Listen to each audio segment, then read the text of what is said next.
Right,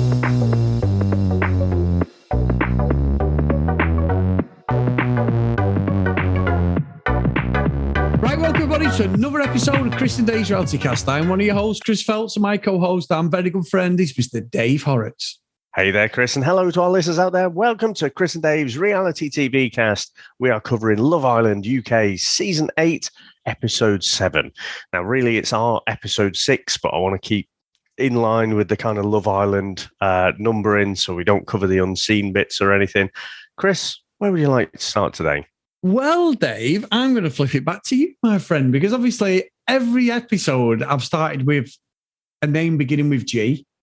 And I want your opinion on the way this is going, Dave, because we got Jacques coming, her ex, shall we say. So what do you think about this whole thing, Dave?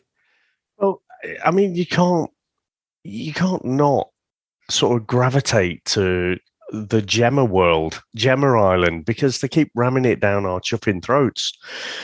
So, we thought we knew this guy who was coming in, Jacques. He played for, or used to play for Castleford Tigers. He's been released now, obviously not that good. Played about 23 games over since 2018, so over about 4 years or something. But they just keep fucking relentlessly going at it. And you've got all these other things going on as side plots. But it is the fucking Gemma show, to be quite honest. And Chris, I'm not happy with these dates. Sort of implied a little bit, a little bit of Jimmy Savile stuff last week. But thinking about it, right? Gemma said last week, we heard that she's been single for about a year and a half. She was talking to the girls and she said they were going out. So her and Jacques were going out for about 8 months. That takes us back, Chris, to April 2020. Remember what you were doing in April 2020? Because I do. Because we were all in fucking lockdown. Because March 2020 was when we went into lockdown. So I'm not fucking having it that's when they decided to start fucking dating, Chris. Chris, he's been loitering around fucking schools as far as I'm concerned, unless proven otherwise. It is dodgy as fuck. And ITV, you are complicit in all of this. You had the moral high ground. You were the ones to show the whole Jimmy Savile stuff when, the BBC didn't want to show it. Now you don't have the moral high ground because you are normalizing this shit. If you would like to sponsor us, though, email us in at cdrealitycast@gmail.com. But no, Chris, honestly, I'm not fucking happy with these corporations. So there you go. When you give the mic to me to start, off on a rant straight away. I don't know if that's a good thing or a bad thing, Dave. He's gone. No, honestly, I read a lot of stuff on tonight's episode, and there's nobody happy. I think there was a thing like some guys put Love Island, and I went at him on Twitter as well, saying like, fuck me, just release the pictures Michael Owen's got on you guys because it's just getting boring, this whole Gemma thing.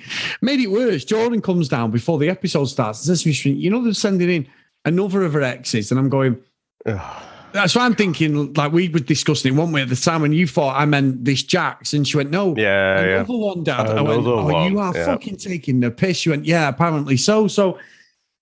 Something's gone on here, Dave. When did that happen, Chris? Because again, the dates, if I've just talked about, Jacques as her only, let's say, quote unquote, adult relationship, that takes us back to at least 16 or something. Where did this other ex come into play? I know. And I'm with you on that, Dave, because I tell you what one thing that this reminds me of, you've never watched this show, and I know a lot of people have said this online saying, since when has Love Island become Ex on the Beach? But when I've watched Ex on the Beach, it's so fucking sketchy and dodgy how these are ex couples, because when they're telling the story, you're looking at them going, okay, fucking Pinocchio, yous have never been together. You're obviously with the same talent agency. And they're like, we've got a picture of you at some event together, or we've done.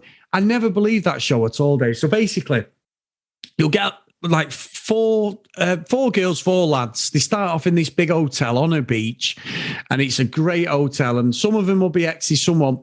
And then they get this thing where you got the tablet of terror, and the tablet of terror like basically emails them in or messages them and says, one of your exes is going. So they'll send like 2 lads and a girl, say, on deck chairs, sat there. They're looking at the sea, Dave. So obviously this person's fucking Aquaman and comes from the sea. It happens every time. They do the whole, you know the whole Daniel Craig thing where they come out the water in the trunks, or the girl comes out and she's there flicking her hair. And I'm actually doing these motions now. If you could see the actual video version, I'm flicking my hair and everything. And they come out and I always go, fuck off. And then one of them will go, that's my ex. And then when they start talking, it's very rare they've been in a proper relationship. I don't believe that this Jacques and Gemma have even been together. I don't believe. I mean, there was a couple of little snippets. It's as if they've gone to Nando's once and then it's like ex. It was just too cute for me. And the way it was teed up. I mean, I had a look on social media and I'm fucking looking after we recorded this to see if there's anything on their social media about being together, because 8 months is a long time, especially in fucking, young people's relationship. And what you said is absolutely correct. If they started dating in April 2020, that takes them up to Christmas 2020. What did they do? Was it a fucking relationship on Zoom? Because you weren't allowed to see anybody. You know what I mean? It's we did for a little bit in that summer, so around June, July-ish. Yes, it opened up again. Bit. Then you had the whole eat out to help out, and then everyone was like, "Oh, you lot, you're spreading COVID, you bastards!" She told us to eat out and help out. So no, at least, like I say, the whole March through to June, everyone was in very, very strict lockdown. And you saw the things on social media where people, police would come in and were arresting people and stuff. And people were getting arrested for going too far away. So, exploiting the, exercise kind of lifting of the restrictions. They were in the next county along and they're like, no, that's too far. It was very fucking strict back then. So I'm thinking it must have been before then. Because how the fuck do you spark up a relationship, after that time? Clubs weren't open, pubs and shit. So it's all very fucking weird for me, Chris. But even without that dodginess, I mean, basically, so what we're talking about is a 20-year-old going with a 16-year-old. Apart from that, take that out of the equation, Chris. He's a fucking knob as well. Even without that context, he just comes across like an utter knob. Like, I mean, let's face it, most of them who come in are all on the knob scale. But, I really don't like this Jacques. He's just going, let's crack on with him, and fuck off, dick. Oh, back, Dave. Don't that sponsorship's still open, by the way, ITV. No, I think you're right. He sort of came in with the same energy as Ekin-Su, but he didn't come across the way Ekin-Su did it. And I don't want to sound like I'm being sexist, but he just, when she came in, and I'm sounding like a hypocrite, he's done the same thing, but the way her energy was, she was quite nice about sort of chatting to people and everything, other than Gemma obviously being a fucking slapped arse, Dave. Well, that is her absolute face anyway. Oh, Dave, I've got to tell you something. So you didn't watch this. This is all about this, but the unseen bits. So I watched the unseen bits on Saturday. Weren't that bothered, but we had nothing else to watch. So Sam was like, let's watch them. We did enjoy them last year. And they had a little game where they were talking, and Paige said about Gemma, she went, "You've got RBF." So fucking Gemma's like, get face there, the Michael Owen monotone fucking face. RBF? What do you mean? And she went, resting bitch face, and everyone cracked up and they put fucking Paige in the VT room and she's laughing. And I thought it was really funny. And you can see Gemma's doing that. You fucking bitch. That's not funny, but I've got to pretend it's funny because everyone's laughing. Oh, it's quite funny that. But again, unseen bits, guys, if you can actually watch it, quite good actually. And it showed everyone, even Davide come across quite well in the unseen bits, Dave. But anyway, back to the show. So yeah. Well, yeah. Okay. If you say so, Chris. But I do think Jacques has come in. I mean, straight away, he made a play for Ekin-Su, didn't he? And she, Dave, I'm not being funny. I know you can be a bit flirty, do whatever you want. She looked like she was up for the challenge there, Dave. I think she's realising that Davide is all fucking show and got no go about him because he's got everything. He's like a Ferrari without an engine at the moment because he's got fuck all personality for me, Dave. It does seem to be, but I mean, it's only been a day, So he made his pick. He picked Ekin-Su. He was previous in a couple with Gemma, but she was just saying to Jacques, "Yeah, I'm interested in getting to know you." Of course, she should be. She's only been with Davide. Had a handful of conversations with him. Bit of a saucy kiss, I have to say. I'm not sure. I think Ian Sterling commented that he had to wait a little while before he could walk. Standing up there. Yeah. But no, I think she should get to know other people. And Jacques is a good-looking bloke. I just don't like the way he speaks about the girls to the other lads. That's the thing that really fucking pushes my buttons. He just seems like, he's notching up things on his bedpost. When they were doing Never Have I Ever, there were a couple of things in there that he threw out as these coy little things to like take little pot shots at Gemma. So, never have I ever fancied my girlfriend's mum or something, and he takes a sip. And then what was the other one? Oh, that was the one where I thought it was really fucking out of order. He was like, never have I ever slept with an ex. Yeah. And then she just give him a bit of an evil stare sort of thing. So again, you're thinking, well, they've split up. But then, he's just sort of putting it out there that they've slept together after that as well. I just thought, you're a dick. Yeah, you know what, Dave? And I agree on that because I don't think, whatever I think of Gemma, I didn't think she needed that. And he's come in there like all the shows I've watched in the past, the Geordie Shore characters, like the guys and everything, the way they speak about girls just fucking grates on me. Like they're just pieces of meat, Dave. Like really... It's another notch on the bedpost. This lad will be perfect in, as I said, Ex on the Beach. Fucking, I know he's not from Newcastle, but Geordie Shore. He's just really, really crass, and his delivery on stuff is fucking rubbish. I mean, that Never Have I Ever game was fucking bobbins, Dave. Absolutely shit. I mean, Davide and Ekin-Su, have you had a foursome? I mean, I think Paige had said, have you had a foursome? She has a drink, like, oh my God. But Davide and Ekin-Su literally, you might as well rip the clothes off, Dave. There's that many things. I think India said in the VT room, like, oh my God, they just let them play their own game. I mean, you could see he wasn't even drinking Prosecco at that point because they could only have one glass, Dave. So he must have fucking absolutely sipped the life out of that glass. But yeah, I just finding it really difficult. And I'm trying to think back, like every series, there is always a couple that we concentrate on the most. I know that, and I'm being a bit unfair, but I think the problem is Gemma's not doing anything to justify the camera being on her. There's nothing she's bringing. I mean, I saw people online going, well, she is actually because we're talking about her. And it's like, no, we're talking about her because you can clearly see that she's being forced onto us because of the profile of her dad. Now, I don't know what anyone. Michael Owen is not top tier. He's not David Beckham. He was a great striker in his day in the late 90s, early 2000s. Without a doubt, Dave, we're one of the best in the world. He was class. And, obviously World Cup 98, his goal against Argentina. But he wasn't like Beckham. He wasn't a, high profile sort of person. And he's certainly not a high profile now. I mean, he'd been retired about 8 or 9 years. And even then, towards the last 3 or 4 years of his career, he was just a bit of a donkey. He was always injured and couldn't be arsed, as you've read in his book and stuff, even when he played at United. So I don't understand how they think that's going to sell a show because everyone is saying it going, why the fuck is it just Gemma Island? What I said it yesterday and I went on a rant, I know, and I was laughing listening back thinking you sound like a right dick, Chris, 43-year-old bloke kicking off about this, but it's not fun. It's not fun to watch because she's doing nothing, and that's fine.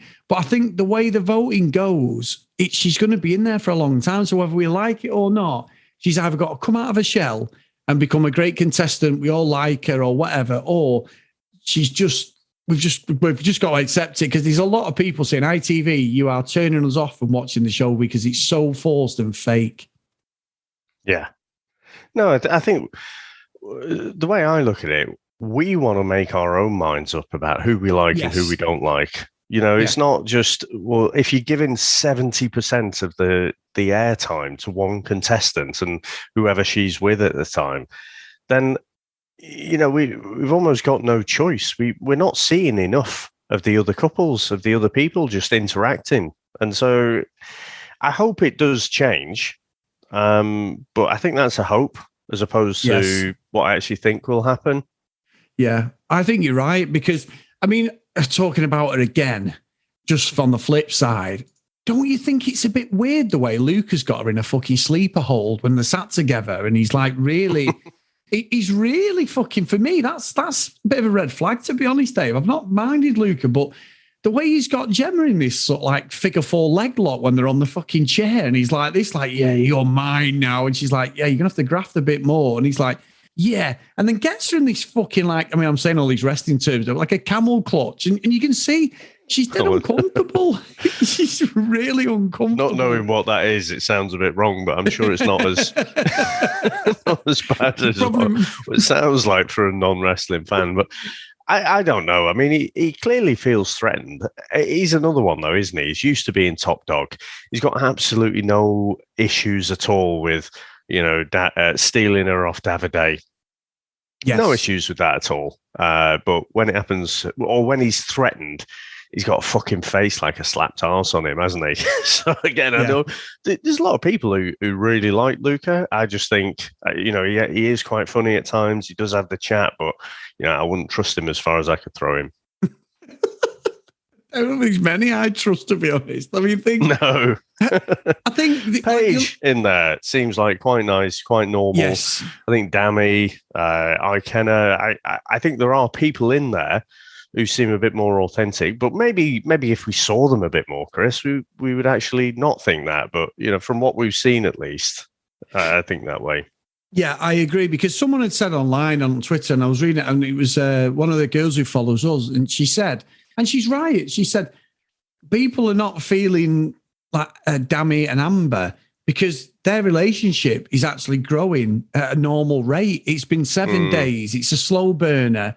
They're getting to know each other. There isn't that Love Island. And you don't think of it like that, do you? Because they're in this closed, not like a prison, but in this closed environment where there's nowhere else to go. Even if you have an argument, you can literally go and hide around a corner, but you can't take yourself away from that person. And if you're sharing a bed with them, you can go on, you can sleep outside like some of them do or whatever. So it's right. I think the energy of the show has been wasted on the wrong couples at the moment, but everything's revolving around Gemma Dave. So yeah, strange. And I just want to say as well, big thanks to everyone over on Facebook, Chris Today's Reality TV Cast. That is an absolute hive of, what's it, Dave? Not Star Wars. I was going to say. You were going to say a hive of scum and villainy, but then weren't you? Villainy, but that wasn't. I was trying to be complimentary, but it's buzzing over the there. Opposite of that. The opposite of that, because everyone is like. I saw one of the comments today. Like, people are watching the episodes on Daily Motion. If you're not in the UK, which is brilliant. Everyone's helping each other out with different things when these queries. If we can't answer it, so thanks, guys. It's that's the whole point of the community, and we're all friends together watching this bloody show and talking about it, whether we agree or disagree. It's really nice. And it is the difference in Love Island, Dave, and that actual page on everything else is fantastic. We always get people chatting and listening to us and requesting, we're asking different things, but Love Island just hits differently. And it's been so nice to see. And over on our Discord channel as well, it's been great. Yeah, no, it is a lot of fun. And definitely it does.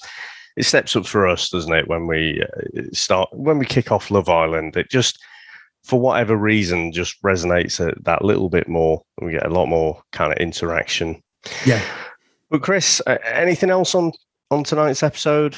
Nothing really, Dave. I think that was it. I think we're going into it. We're getting to the point where someone's got to leave. So I presume that's going to be in the next couple of days. So let's see. I think at the moment, Afia's not getting any time, Dave, and there don't seem to be any connection as far as we see. So I think it's probably going to be Afia, and Paige is going to stay. I do like Paige as well, Dave, but they're just not giving them enough time. The wrong people are just getting too much airtime. Let's hope that changes this second week, because it has happened before where I remember it's just before you were watching it, but there was Wes and one of the girls who he was with, and they were front and center for about 10 days, Dave. Absolutely. Then all of a sudden, I'm not exaggerating, literally within an episode, they were just in the background as peripheral figures and then got voted off. And you were like, wow, that is a hell of an edit. So it's not been as harsh as that, but I wouldn't be surprised if all of a sudden the producers finally read the room and go, it's not going well for us here, guys. And then you don't see a lot of what's going on with Gemma. I very much doubt it, Dave, but that's what I'm praying anyway. So, no. Yeah. I mean, they've got another ex waiting, outside, haven't they? From what you were saying before. Yeah. No, I'm going to what Jordan said, and then I think Sam had read it. So I'm blaming them too, Dave, if that isn't correct. But if Jack, I mean, I kind of feel like Davide and Ekin-Su aren't a bad pairing. I think, Ekin-Su is right to, get to know other people and make the best match for her. But I think she'll end up with Davide.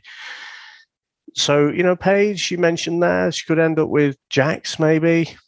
I don't know. So I think Paige has got options there. I just think she's quite funny and quite normal. That's why I'd quite like her to stay in. But let's see, Chris. But I think, unfortunately, I think it's going to be the Gemma show for a little while longer. It is indeed, Dave. I know, I agree. I'm trying to be an optimist, but I think you're totally right. So anyway, big thank you guys, as always, for tuning in. Great stuff on our social media now. If you want to follow us at CD Reality Cast, if you want to email us, cdrealitycast@gmail.com. If you agree, disagree on the show, please send the emails and we'll read them out. And if you do get a chance, drop us a review on your podcast catching app, and we'll read them out as well, whether they're good or bad, because we do have a good laugh if someone rips me or Dave, because that's what friends are for. If they're not ripping me and Dave's not taking the piss, are we really friends? You know what I mean? So that's how it should be. But if you do want to support us a little bit more, get over to patreon.com/CD Realitycast. And massive thank you to everyone who supports the show, past and present. We do appreciate it. So today's roll call of honor, Dave, is Lucky Lulu Green, Lauren, Susan, Priscilla, Hannah, Dee Dee, Katie, Joanna, Amy, Noreen, Brianna, Helen, Keith, Gillian, Tom, and Zoe. So thank you so much, guys. Really good, and some new faces on the Patreon and also on the Facebook page as well. And big thanks to Charlene, as always, for monitoring that and being the admin over there. So thanks a lot, Charlene. Brilliant stuff. Brilliant. So on to week 2, episode 2 of week 2 tomorrow night, Chris. So yeah, I wonder when fatigue will actually set in. At the minute, it's not today, sir. It's not so indeed. Thanks for speaking, and thanks for listening out there, and we'll speak to you next time. Bye.